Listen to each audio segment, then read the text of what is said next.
사순절기의 마지막 주간인 고난주간을 보내고 있습니다.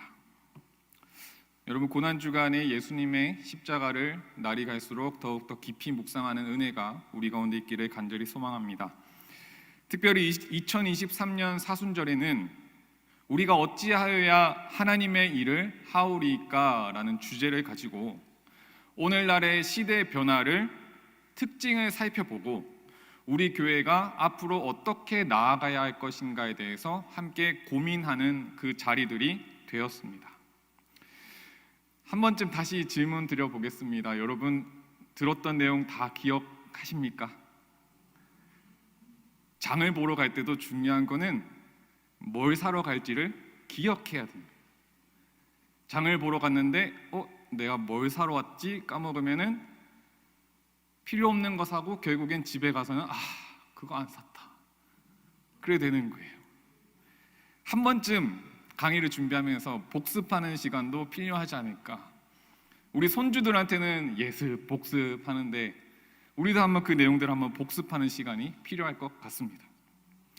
첫째 주의 주제가 뭐였습니까? 격차교회 서바이벌.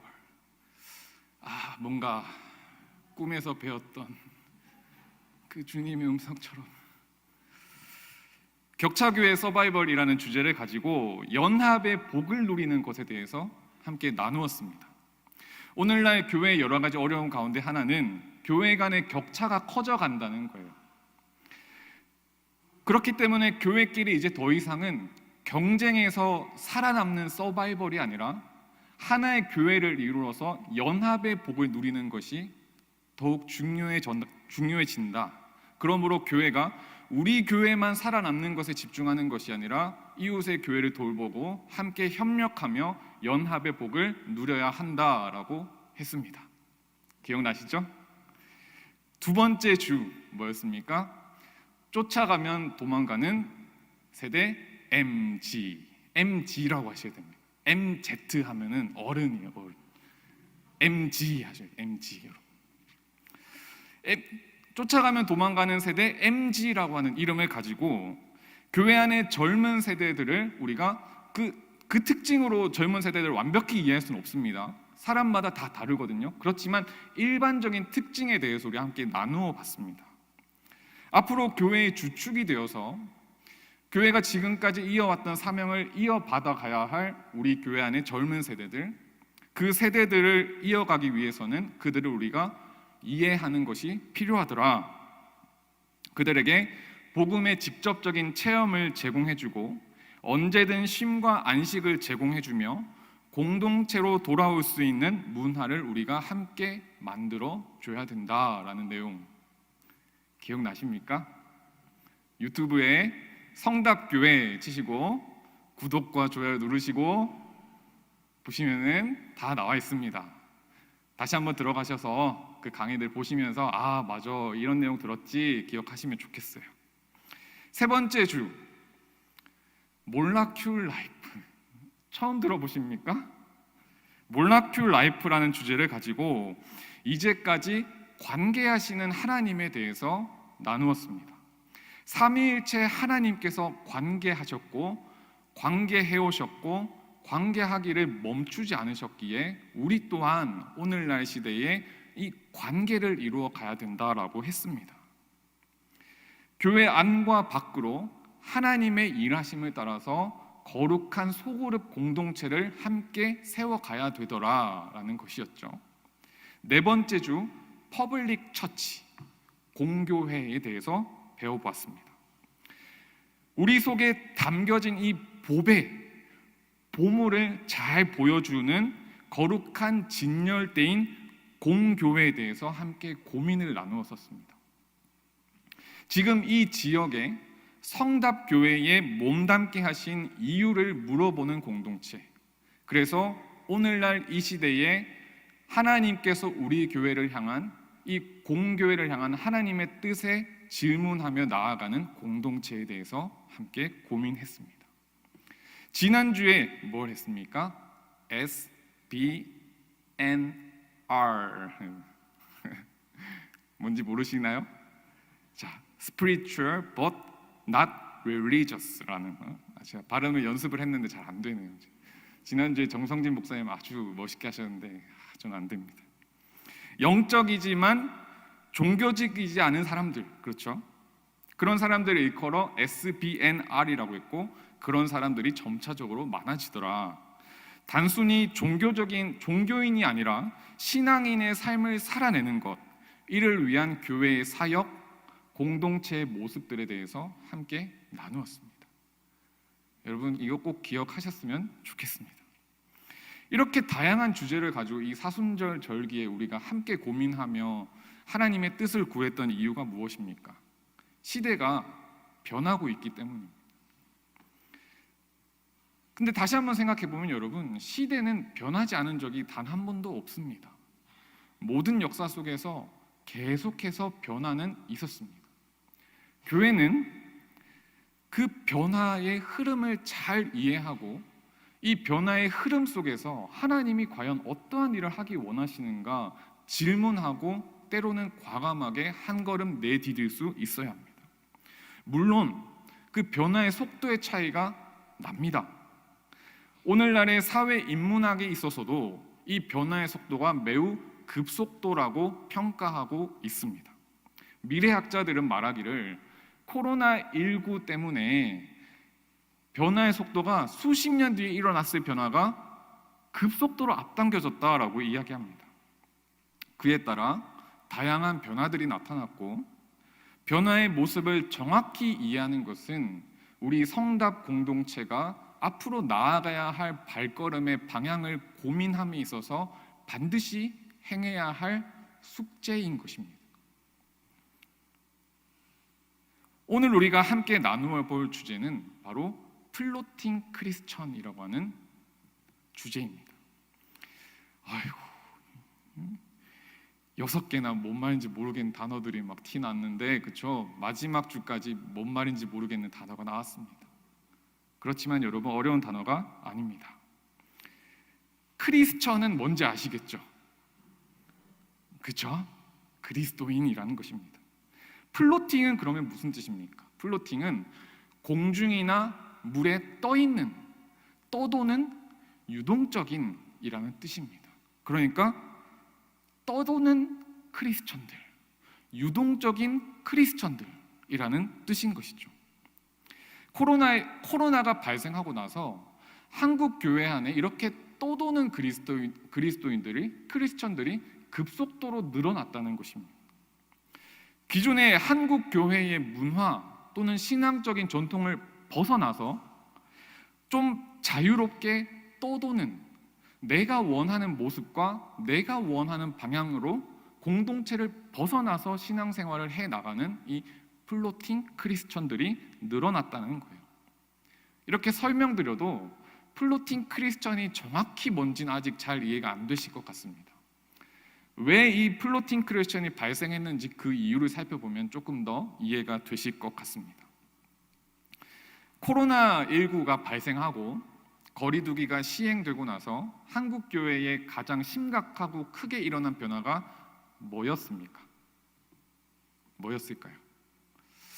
코로나 기간 생각해보면 이게 가장 큰 변화였던 것 같다. 소통하는 강의. 여러분, 뭐였을까요? 바로 온라인 예배였습니다. 온라인 예배. 과거였으면 말도 안 되는 일이 벌어진 거예요.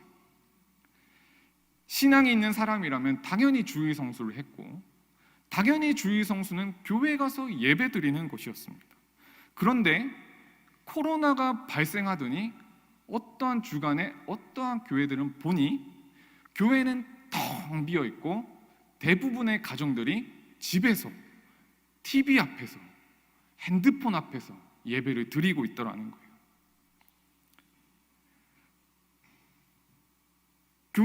예배는 교회에서 드리는 것이다, 주일 성수는 교회에서 하는 것이다 라고 하는 이 당연하던 생각에 코로나가 충격을 줘버린 겁니다. 사회적 거리두기로 인해서 교회가 모일 수가 없어서 예배의 모습이 그렇게 바뀌게 된 거예요. 사람들이 처음에는 굉장히 어색했습니다. 여러분의 기억도 한번 떠올려 보시겠습니까? 주일에 이래도 되나? TV 앞에서 예배 드리고 있는데 뭔가 죄 짓는 것 같고, 이 정답이 안 내려지는 이 나의 기분을 어떻게 정리해야 되나 복잡한 마음으로 예배 드렸던 기억. 그런데 여러분, 사람은 적응하기 때문에 어느새 그게 편해지는 거예요. 10시 45분 예배로 오려면 8시부터 일어나서 아침 먹고 화장하고 옷 챙겨서 짐 챙겨서 나와야 되는데 10시 45분 예배인데 10시 30분에 일어나도 예배가 가능하더라는 거예요. 어떤 분들도 있었냐면 찾아봤더니 이 10시 45분에 식사를 하시는 거예요. 제가 그 기간에 우리 교회에 있었기 때문에 우리 교회 얘기는 아닙니다. 어차피 점심을 먹는 거 예배 드리면서 밥을 먹고 놀러 가자는 거예요. 많은 분들은 운전 중에 출근해야 되기 때문에 유튜브를 틀어놓고 소리만 들으면서 예배를 드려요. 차 안에서 예배를 들으셨대요.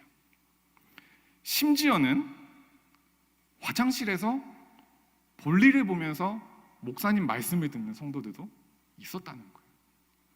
우리 교회 얘기는 아닙니다. 시간을 놓쳤다면 크게 중요하지 않더라는 거예요. 왜? 유튜브에 들어가니까 예배 영상 녹화가 되어 있기 때문에 그때 가서 다시 드리면 되니까 시간도 별로 중요해지지 않더라는 거예요. 봉사, 만남, 예배 어떤 프로그램들 이런 게 다 없어졌기 때문에 주일이 굉장히 가벼워짐을 우리는 다 같이 느꼈습니다. 너무 편리했던 거예요.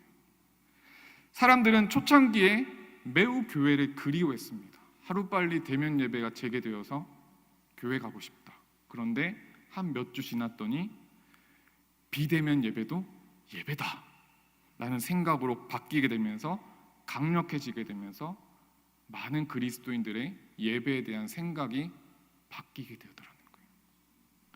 2022년 4월 18일 사회적 거리두기가 전면 해제가 된 직후에 목회 데이터 연구소라는 곳에서 실시한 조사 결과에 의하면 주일에 반드시 교회에서 예배를 드려야 한다라고 하는 응답이 몇 프로입니까? 34.1%. 10명 중에 4명이 채 되지 않더라는 거예요. 61.1%, 10명 중에 6명이 넘는 사람들이 온라인 예배나 가정 예배로 교회에 가서 드리는 이 주일 예배가 대체될 수 있다라고 대답을 했습니다. 사람들이 교회에 가서 예배하고 신앙 공동체 안에 속해서 신앙생활을 해나가던 그 흐름과 그 문화가, 그거에 대한 생각이 이 코로나를 지나면서 온라인 예배의 편의에 적응하면서 바뀌게 되어버린 거예요. 실제로 거리두기가 해제된 다음에 교회에서 다시 대면 예배를 재개하니 성도님들이 다 나오십시오 광고를 수도 없이 했지만 조사 결과에 의하면 교회에 나와서 직접 예배 드리던 사람들의 비율은 57.4%에 불과했습니다. 다시 대면 예배가 재개되었음에도 불구하고 교회에 와서 예배의 자리를 지키는 사람들의 비율이 10명 중에 6명이 되지 않더라는 거예요. 이런 과정에서 발생하게 된 사람들이 바로 플로팅 크리스천입니다. 온라인 예배의 편의에 젖어서 그냥 이참에 교회를 안 나오는 사람들, 굳이 교회를 나갈 필요를 못 느껴서 온라인에서 혼자 신앙생활을 해나가는 사람들, 영상으로 하게 된 문화적인 흐름 속에서 기존의 틀을, 전통을 벗어나서 자유로운 신앙생활을 추구하는 사람들을 일컫는 말이 바로 오늘 주제 플로팅 크리스천. 좀 이해가 되시나요?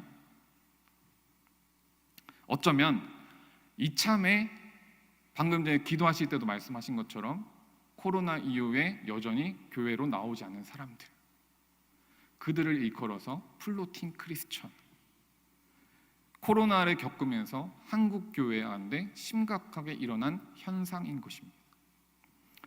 플로팅 크리스천을 그 안에서도 두 가지 부류로 나눌 수 있는데 오늘은 저희가 조금 너무 많이 하면 어려우고 힘드니까 하나에만 한번 집중해 보도록 하겠습니다.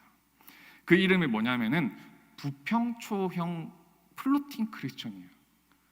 인천에 있는 부평 초등학교 크리스천이 아니라요? 죄송합니다. 추석교회 현장 예배 죄송합니다. 현장 예배 참석하지 않고 온라인 예배를 드리거나 다른 교회 와서 설교를 듣는 사람들 10명 중에 4명이 그랬다는 거예요. 그런 사람들을 부평초형 플로팅 크리스천이라고 하는데, 조금 전에 저 뒤에서 웃어주셨는데 여기 부평초가 뭐냐면 사진으로 보여드리겠습니다. 바로 이겁니다. 그러니까 개구리 밥처럼 그 뿌리조차 물 위에 떠 있는 거예요. 신앙이 뿌리가 밑으로 아래로 굳게 내리는 신앙이 아니라 뿌리조차 물 위에 떠 있어서 물을 벗어나진 않지만 광범위하게 여기 갔다 저기 갔다 계속 움직이는 그런 크리스천들을 일컫는 말이라는 거예요. 그래서 이 사람들에게 있어서 우리 교회라는 개념은 예전의 그 개념과 완전히 다릅니다. 예전에 한번 생각해 보시기 바랍니다. 교회를 이동하는 거는 우리의 삶에서 너무나도 큰 일이에요. 큰 사건이었어요. 그런데 이 플로팅 크리스천들에게 있어서만큼은 교회를 옮기는 일이 큰 일이 아니더라는 거예요. 이런 플로팅 크리스천 대부분은 교회에 등록이 되어 있습니다. 그러나 예배 참석이 비교적 자유롭고 특별히 뭘 하자고 해도 잘 안 해요. 잘 오지 않더라는 거예요. 여러분이 좀 여기서 비슷한 개념처럼 생각나는 단어가 있을 겁니다. 가나안 성도가 있죠. 가나안 성도랑은 또 조금 차이가 있습니다. 가나안 성도보다는 이 플로팅 크리스천들은 나름대로 신앙생활을 유지해 가는 사람들이 많이 있고 온라인 예배를 많이 드리는 사람들이에요. 가나안 성도는 쉽게 말하면 반대로 얘기하면 뭐죠? 안 나가 성도잖아요. 교회 자체에 흥미가 없거나 제도권 교회를 싫어해서 교회에 나오기를 거부하는 사람들이 가나안 성도라면, 플로팅 크리스천들은 신앙생활을 적절하게 유지해 나가면서 제도교회에 대해서 크게 거부감도 없는 사람들이에요. 그러니까 굳이 교회에 나가지는 않지만 온라인을 통해서 이곳저곳을 왔다 갔다 하면서 신앙생활을 유지해 가는 사람들이에요. 이 플로팅 크리스천들의 특징이 3가지가 있습니다. 첫 번째 특징은 뭐냐면 바로 온라인 예배족이라는 거예요. 온라인 예배족. 코로나19 기간 동안 온라인 예배는 아주 핫 이슈였습니다. 방역 지침이 전면 해제된 이후에도 30.1%의 사람들이 온라인으로 예배를 드렸습니다. 많은 교회들이 이제 대면 예배를 활성화하기 위해서 했던 선택 중에 하나는 뭐냐면 온라인 예배를 정지시키는 거예요. 온라인 예배를 열어놓으면 사람들이 온라인 예배를 드리기 때문에 온라인 예배를 중단하면 교회로 나올 것이다 라는 생각을 가지고 온라인 예배를 중단시켜버려요. 실시간 예배 송출을 중단시켜버려요. 그러면 나올 줄 알았는데 문제는 뭐냐면은 안 나오더라는 거예요. 조사를 한번 했습니다. 예배 송출을 중단하면 어떻게 하겠느냐는 질문에 대해서 24.5%의 사람들, 10명 중에 2명 내지 3명은 다른 교회의 온라인 예배나 방송 예배를 드리겠다라고 대답을 했고, 10명 중에 4명, 100명 중에 4명 정도의 사람은 온라인 예배를 하는 교회로 옮기겠다라고 대답을 했습니다. 그러니까 약 28.8%, 그러니까 10명 중에 3명, 100명 중에 약 30명의 사람들은 우리 교회에서 온라인 예배를 송출을 중단하면은 교회를 옮기는 한이 있더라도 나는 온라인 예배를 계속 드리겠다라고 하는 사람들이, 온라인 예배를 결코 포기하지 않겠다고 대답을 한 겁니다. 이런 현상이 주로 어디서 강하게 나타나냐 한번 분석해 봤더니 50대 이상보다는 20에서 40대에서 이 현상이 강하게 나타났고요. 읍면 교회, 그러니까 시골에 있는 교회보다는 대도시에 있는 교회에서 이런 현상이 강하게 나타났습니다. 중직자보다는 일반 성도에게서 강하게 나타났고요. 100명 미만의 교회보다는 100명 이상의 교회들에서 이런 현상이 더 강하게 나타났습니다. 그러니까 이걸 정리해 보면 동영상에 더 익숙한 세대일수록 플로팅 크리스천이 되는 확률이 높았고, 교인 간의 관계가 느슨하면 느슨할수록, 그래서 소속감이 약하면 약할수록 플로팅 크리스천이 될 확률이 더 높더라는 거예요. 온라인 예배에 대한 인식이 바뀌었기 때문에, 그것도 예배라고 그들은 인정하기 때문에 단순히 온라인 예배를 없앤다고 해서 그들이 돌아오지는 않을 것임을 조사 자료가 보여주고 있는 것입니다. 단순하게 생각해 보면 중단하면 오겠지 하는 마음으로 중단해버리면은 그들은 교회를 옮기거나 아예 신앙생활을 포기해버린다는 거예요. 우리는 이 플로팅 크리스천들의 특징을 정확히 이해하고 교회가 나아갈 방향들을 결정해 나가야 되는 거예요.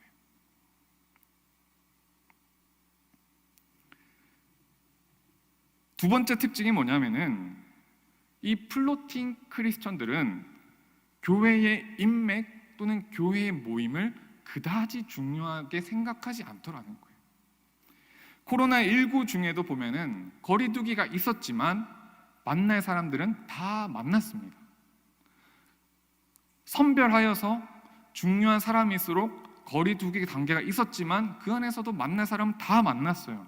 그런데 갈 곳 다 가고 만날 사람 다 만나면서 교회는 오지 않더라는 거예요. 그런 얘기 한 번쯤 해보지 않으셨습니까? 다 가는데 교회는 안 간대요. 그렇죠? 그런 사람들이 이 플로팅 크리스천들의 특징이었습니다. 예배는 물론 소그룹 상황은 보면 더 안 좋습니다. 코로나19 기간 동안에 정기적이든 부정기적이든 소그룹 활동을 지속적으로 해온 사람, 교회 안에서 소그룹 모임에 지속적인 참여가 있었던 사람은 10명 중에 4명이 채 되지 않았습니다. 현장 예배에 가지 않는 사람들은 동시에 소그룹에도 속하지 않더라. 특징인 거예요. 그다지 교회 안의 모임이나 사람들과의 관계를 그다지 중요하게 생각하지 않는 것입니다. 그게 두 번째 특징이었고, 마지막 세 번째 특징은 그들의 신앙이 형성되는 과정을 보니 그들이 신앙의 형성을 하나님의 말씀을 기준으로 하는 게 아니라 자기 선택적으로 신앙을 형성해 가더라는 거예요. 현대 사회의 특징 중 하나는 정보가 아주 쏟아진다는 거예요. 정보의 홍수라는 말은 이미 옛날 말이 될 정도로 이미 우리는 너무 많은 정보의 홍수 앞에 쏟아져 있습니다. 유튜브에 들어가서 무슨 교회 설교 치면은 수백 개의 예배 설교가 쏟아집니다. 그럴 때 자기와 유사한 성향, 자기 생각에 맞는 설교, 이것들을 선택해서 듣다 보니 자기가 원하는 방향으로 신앙이 형성되더라는 거예요. 동시에 자기가 선택하는 것도 있고, 여러분, 알고리즘이라고 해서 제가 어떠한 교회 영상을 보면 교회와 관련된 영상이 또 뜨는 이런 것처럼 내가 듣는 어떠한 성향의 설교가 있으면 그것과 비슷한 성향의 설교가 또 뜨기 때문에 한쪽으로 치우친 신앙은 계속해서 치우쳐 가더라는 거예요. 그렇게 내가 보고 싶은 것, 내가 듣고 싶은 것, 내가 알고 싶은 것만 들을 수 있는 선택이 가능해진 게 이 코로나 시대예요. 코로나 이전부터 한국 교회, 한국 사회 속에서 나왔던 하나의 문화가 뭐냐면은 선택의 자유가 있는 문화였습니다. 그 문화가 확산되어서 여러분, 신앙의 문제에 있어서도 교회 안에서도 선택의 문화가 들어오게 된 거예요. 신앙의 기준을 하나님께 두는 게 아니라 내 취향, 내 기분, 내 성향, 내가 듣기 좋은 그 설교들을 통해서 그걸로 선택해서 듣다 보니까 그렇게 신앙이 형성되는 특징이 있습니다. 이런 말도 있더라고요. 주관적 종교 큐레이터라는 말이 있습니다. 이게 뭐냐면, 큐레이터는 박물관이나 미술관에서 작품을 수집해가지고 원하는 작품을 전시하는 사람들을 큐레이터라고 합니다. 그 종교를 이렇게 수집한다는 거예요. 자기가 자신을 위해서 많은 종교 정보들을 수집하고 선별하여서 최종적으로 선택한다는 뜻입니다. 속한 교회에서 교제하면서 양육받으면서 하나님의 말씀으로 신앙이 형성되는 게 아니라 많은 정보들을 내가 선택하면서 신앙이 형성되니 여러분, 그 방향에 대해서 우리가 어떻게 가이드를 할 수 있겠습니까? 이렇게 플로팅 크리스천 이 증상은 여러분 코로나19로 인해서 한국 교회에 아주 이미 많이 두드러지게 나타난 현상임을 우리는 이제 부정할 수가 없습니다. 우리 교회 또한 유튜브에서 성답교회를 치면 실시간 예배에 대한 조회수가 최소 120회에서 많게는 250, 300회가 나올 때가 있습니다. 그 120에서 250, 300에 해당하는 사람들이 그 영상에 클릭했다는 것인데 과연 2부, 3부, 1부 예배를 드리고 가신 분들이 300명씩 그 예배를 클릭하는 것일까요? 어쩌면 교회에 나오지 않고 아직 온라인에 머물러 있는 많은 사람들이 우리 공동체 안에도 있음을 우리는 기억해야 됩니다. 플로팅 크리스천이 저 멀리 있는 게 아니라 우리가 함께 신앙생활하며 교제하며 함께 주의 몸된 교회를 일구어가던 그 사람들 중에도 플로팅 크리스천이 된 분들이 분명히 있더라는 거예요. 우리는 이것을 겸허하게 인정하고 그들을 위해서 패러다임을 바꾸고 시대적인 문화에 알맞은 전략과 계획을 짜서 접근해야 합니다. 때로는 과감한 투자도 필요한 것이죠. 동시에 플로팅 크리스천이 발생하게 된 것을 단순히 시대적인 흐름 속에서 일어난 어쩔 수 없는 일로 보고 끝낼 것인가? 아니라는 거예요. 선택의 자유가 주어진 그들에게 교회가 또는 신앙생활하는 우리 지체들이 충분한 매력적인 선택지가 아니었음을 우리는 반성하고 기억해야 합니다. 신앙생활을 해나가는 데 있어서 교회 공동체 안에 신앙의 뿌리를 내리는 일이 그렇게까지 필요해 보이지 않았던 거예요. 굳이 안 그래도 되겠다는 싶은 모습이 어쩌면 저와 여러분이 보여준 모습일 수도 있다라는 거예요.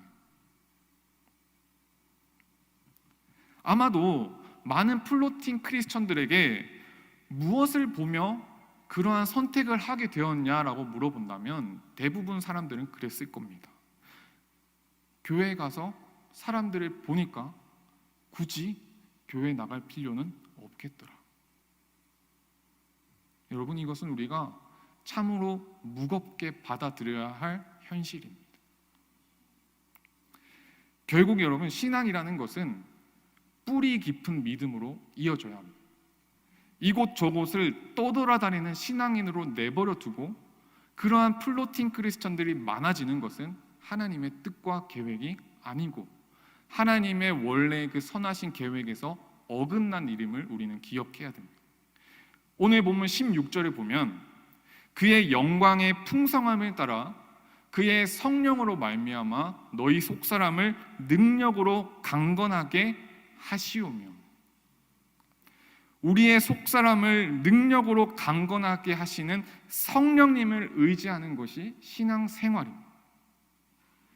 그의 영광의 풍성함에 따라 성령으로 말미암아 우리의 속사람을 능력으로 강건케 하시는 성령의 역사를 의지하는 신앙생활. 그리고 그것은 이어지는 17절에 믿음으로 말미암아 그리스도께서 너희 마음에 계시게 하시었고 너희가 사랑 가운데서 뭐라고 합니까? 뿌리가 박히고 터가 굳어져서라고 합니다. 신앙생활은 믿음으로 말미암아 구원의 이름을 고백하는 것이며 믿음으로 말미암아 마음에 그리스도가 계시게 하며 그 사랑 가운데서 뿌리가 박히고 터가 굳어지는 것이 신앙생활입니다. 그리스도께서 마음에 계시는 가운데 사랑 가운데 뿌리가 박히고 터가 굳어지는 것, 성령님을 의지하면서 그렇게 해서 어떻게 됩니까? 18절에 능히 모든 성도와 함께 지식에 넘치는 그리스도의 사랑을 알고, 그렇게 되더라는 거예요. 모든 성도와 함께. 비로소 19절에 그 너비와 길이가 높이와 깊이가 어떠함을 깨달아 하나님의 모든 충만하신 것으로 너희에게 충만하게 하시는 그 과정을 신앙 공동체 안에서 경험하며 믿음의 뿌리를 더욱 깊게 내려가는 것이 신앙생활이에요. 교회는 이 일에 울타리가 되어줘야 되고, 여기 있는 우리 그리스도인들은 플로팅 크리스천으로 나아가는 그들에게 함께 신앙의 여정을 걸어갈 동역자, 힘이 들 때 손을 잡아주는 동역자가 되어야 되는 것입니다. 그 사명이 오늘 우리에게 주어져 있음을 여러분 기억하시기 바랍니다. 이를 위해서 여러분 처음에 복습했던 이유가 여기서 나옵니다.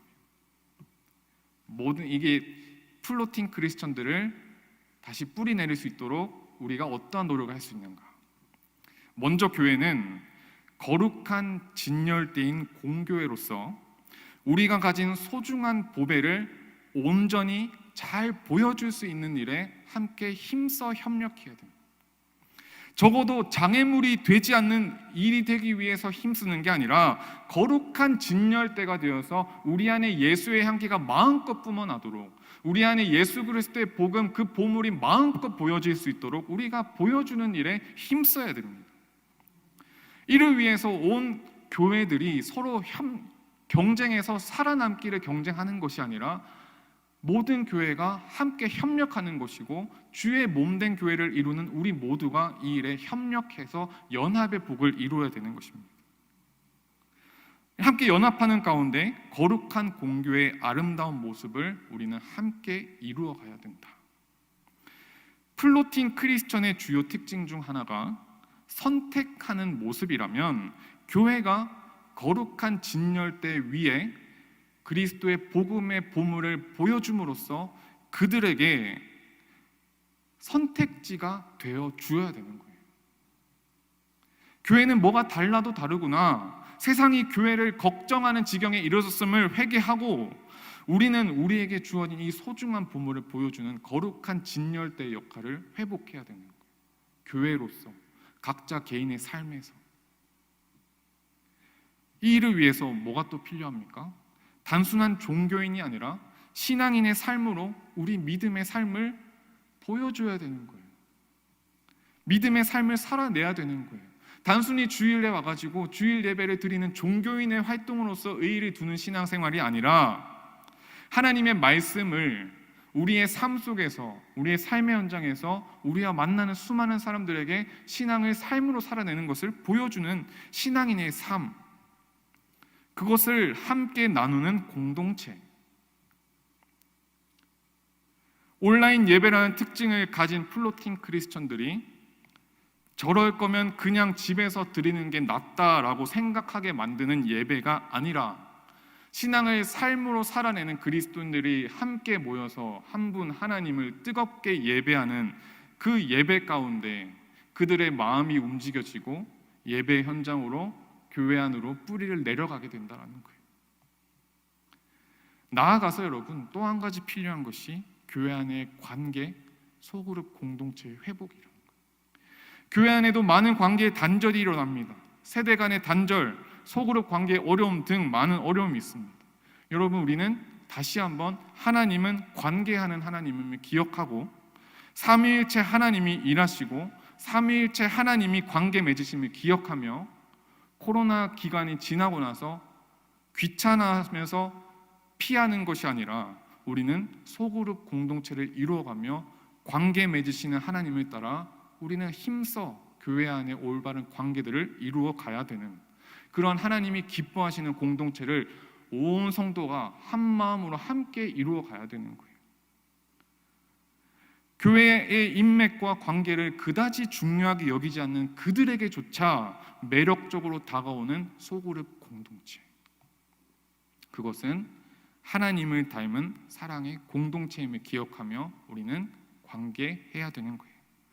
세대 간의 단절을 극복하기 위해서 비판하기보다는 인정하는 자세로 하나 되는 공동체, 그것이 수많은 플로팅 크리스천들에게 교회를 향한, 하나님의 말씀을 향한 하나의 문이 될 수 있지 않겠습니까? 하나님은 여러분, 하나님이 주시는 기쁨을 함께 누리기를 원하십니다. 플로팅 크리스천, 또도는 신앙인 혼자 이곳저곳을 방황하는 그 모습은 하나님이 기뻐하시는 모습이 아닙니다. 모든 성도와 함께 넘치는 그리스도의 사랑을 알고 하나님의 충만하신 것으로 우리를 충만하게 하시는 그 사랑을 함께 하나 되어 누리기를 하나님이 오늘 우리에게 원하시는 거예요. 이 사순절 기간에 우리가 어떻게 하여야 하나님의 일을 하오리이까 하나님 앞에 질문하고 고민하며 결단이 없으면 여러분, 앞으로 우리 주변에 무수히 많은 플로팅 크리스천들이 만들어질 수 있음을 우리가 함께 무겁게 기억했으면 좋겠습니다. 정리합니다.